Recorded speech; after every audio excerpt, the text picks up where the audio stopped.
So when I did finally see Braxton in the NICU, I remember immediately crying. It was just like overwhelming. Like finally, um, it was a good feeling, but it also was like I almost had so much bottled up. But I just immediately cried. It was so great. It was so great. All right, so my name is Jasmyn. I am from Baltimore, Maryland, and I did give birth at GBMC in Towson on November 3rd, 2016. I do cook. I am a caterer. My business is called 344 Catering. I got into that probably, I want to say 4 years ago, and that's funny because I never really loved to cook until I moved out on my own, and I had to cook for my man, and so I fell in love with cooking. I guess that was kind of my actually this kind of goes together with the postpartum and everything I had. I turned to cooking. That was kind of like my hobby. And so, of course, I turned it into a business. Our business is doing very well. But yeah, I recently got married last year in October. That's pretty much it about me. I just cook, and I'm a wife and a mother. So my pregnancy, I got pregnant when I was 19. I had him when I was 20. I mean, on a scale from 1 to 10, I would say my pregnancy was about a 6. I am diabetic. I had some issues. I had to go to appointments almost every week. I had 2 different doctors. I had like a high risk doctor and like a regular OBGYN. I had the typical pregnancy symptoms, nausea, nothing like too serious, but at the end of my pregnancy, I did have to get seen like almost every other day. It was stressful. But I had a lot of support from my family and friends. And that was, my pregnancy was okay. Yeah, so my OBGYN, I've been going to her for probably years before, a couple years before. She was Indian. I remember, because I got pregnant young, I didn't really like how she offered abortion so quickly. But of course I said no. I really honestly don't remember a lot about the earlier on in the pregnancy. Like of course there was the concern for my diabetes when I got pregnant. I had to go to the high risk doctor, but my OBGYN, I remember her being really, I guess, knowledgeable. Like she really made it a priority that I went to the other doctor just to make sure everything else was okay. Like I said, I probably stopped dealing with her like 6 months, and then like my high risk was just like my doctor. So actually I never went to labor. It was kind of like on an emergency basis. So like I said, I was 36 weeks. Yeah, I was 36 weeks. Because I was diabetic, my son was like high risk for heart issues. So I had to, like I said, I had to go to multiple appointments. This one appointment was at, and I do remember the day, November 2nd, I had an appointment at University of Maryland to see their, I guess, fetal cardiology doctor. I'm not sure if that's the right term, but I did have to get ultrasound, and I'm looking. So they during the ultrasound, you just feel like something's wrong. Looking at this lady's face, she's like not saying nothing. She's like looking at me. My mom was with me at this appointment, and I just knew something was wrong. She's like, I'll be back. She went to go get another doctor. Another doctor came in, and he's like, well, you need to go to the hospital. Like, you need to have him, like, today. So, mind you, my due date wasn't until November 19th was my actual due date.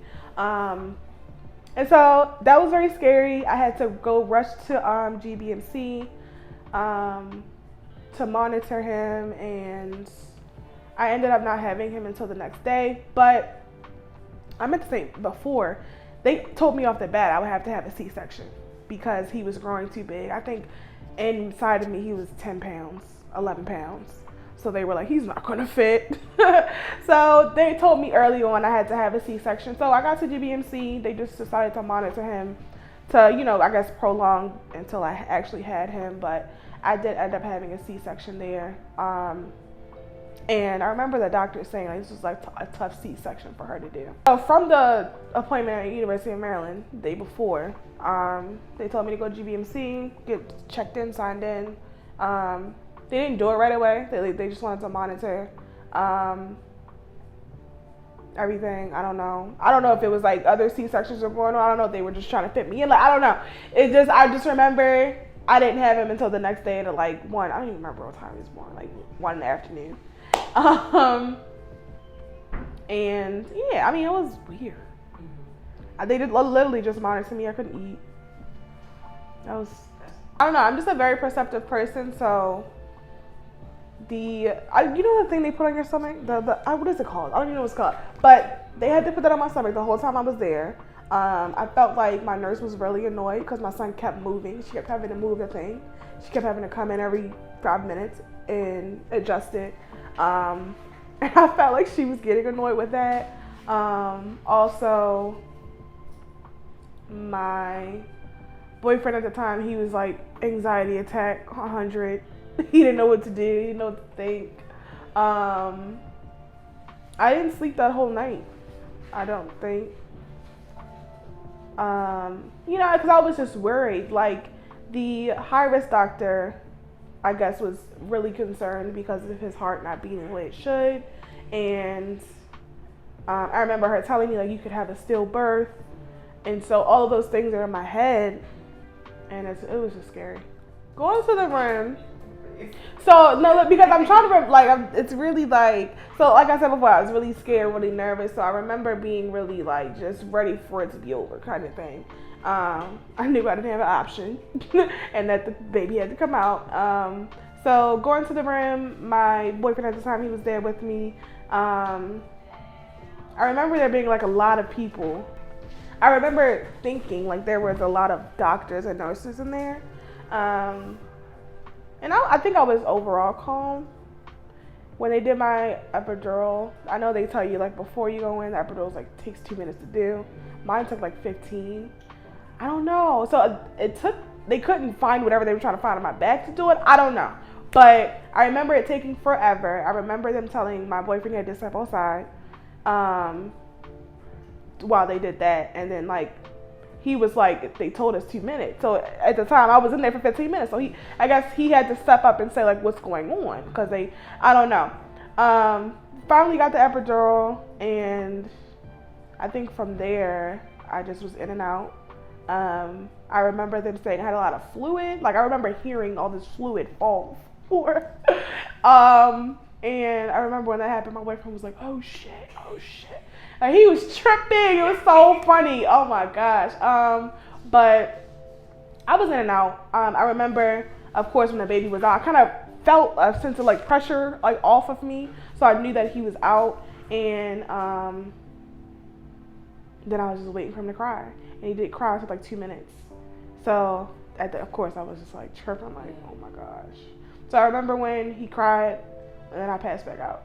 That's like all I was waiting for him to be okay and crying. And then my boyfriend went with him to wherever, NICU or something. I went to recovery. And in recovery, they came and told me that my son had to go to Johns Hopkins because he did end up having heart issues. And his heart issue was called cardiomyopathy. And so that was tough. I mean, me being at GBMC, my son having to go to a totally different hospital. I wasn't able to go to the next day. And so I didn't get to see my son for hours. I remember crying in the room for hours. The nurse had to come in there and was like, are you okay? No. You know, so then it was like and then, you know, his dad, of course, was with him at Johns Hopkins. My mom was with me. But of course, I wanted to be with my child. I just had my child, so that was tough. Yeah, so it was actually a process. I had to actually get approved to be transferred to Johns Hopkins to be with him. So of course, after you give birth, you're supposed to be in the hospital for like, what's C-section? It's 4 days? Yeah. So, but they have to actually like put in paperwork so that I can go get transferred to Johns Hopkins and be with him. He was in the PICU, NICU, whatever, for 2 months. I was transferred after I gave birth the next day, which is good. And then, so I was in the regular maternity floor.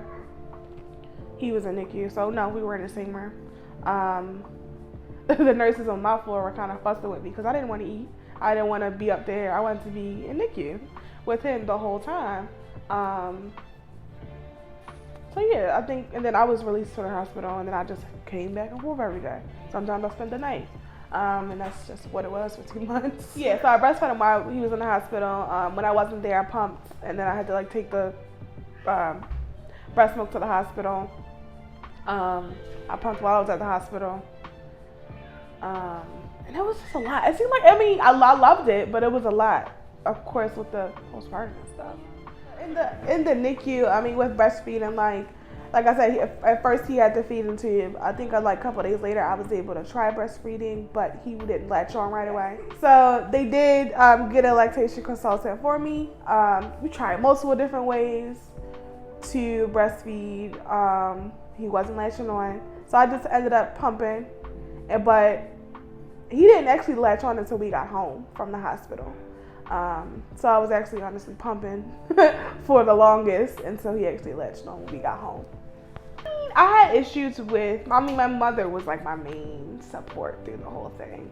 My husband, well, boyfriend at the time, husband now, he doesn't like hospitals. So I was like, I need to be there every day, 24/7. No, he's like, we can go see him. You know, we can go visit, but he's not a hospital person. He was uncomfortable there. Like, he didn't like seeing his son like that. Understandable. But to me at the time, it was like frustrating. I mean, overall, he is a great father. Like, he was active. He wanted the doctors to call him and things like that. I mean, but like I said, at the time, it was a little frustrating. He didn't want to be there. My mother was almost there every day. My mother knows me, like I'm extra, like anxiety. I cry all the time. I had postpartum bad, I think. I remember when he finally got discharged, I remember him crying the whole first night. Like nothing we would do was, I don't know, he just had to cry. I'm not sure if he just was used to being in the hospital, I don't know. Of course he was in a different environment, so he was home, it was quiet, it was just us. It was, I don't know, but he, cried and fussed that whole night, and I think that was like the worst of it. And then a regular baby.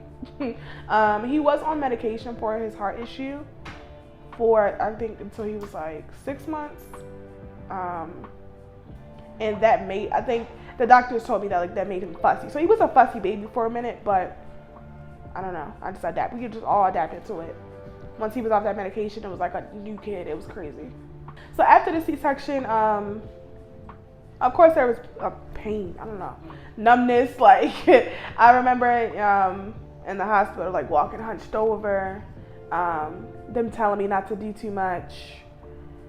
And that was frustrating alone as well, because it's like your son's in NICU, you're trying to heal from a C-section. You go back and forth to the hospital almost every day, and then you have people in your ear telling, why are you doing this? Why are you getting up? You should be home. For what? My son's here. You know what I mean? So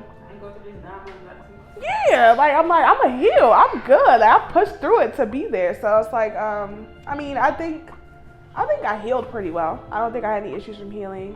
I probably did too much, but under the circumstance. The person I am, I think I'm really perceptive. I care a lot about how people think. So, to be honest with you,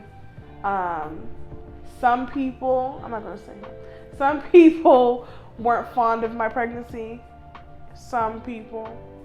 But so a lot of that was a part of I felt like I had to be like the perfect mother. I had to prove myself. I had to do certain things, say certain things. So yeah, I think a part of that was a part of my anxiety with having him, with him being in the hospital. I think I mean, I remember my postpartum, of course, starting in the hospital, starting in NICU. I would cry because he was there. I would cry because we weren't home yet. I was frustrated with that. My mother-in-law actually was like, you need to stop because, like, what if you bring him home and then he has more issues and then you're right back here? So I had to learn to be patient with all of us healing, I guess. And I think my postpartum was more of, like you said, I think it was just more like anxiety more than anything. I didn't talk to anybody until he was like 3. And I always felt like I didn't have time to talk to anybody because I was always working or with him. And that was just my life. And I would cry a lot, cry on spot, cry over little stuff. I remember in the hospital he had to get an IV that was like he was getting surgery to me. It was just, and I think I was really, what's the word, like defensive. So anything anybody would try to say about him, no, it's not like, no, can't tell me about my son. Like, no. So just things like that. I don't know if I was depressed. I mean, I guess I was. I didn't want to do a lot. I didn't want to go to work. I didn't want to,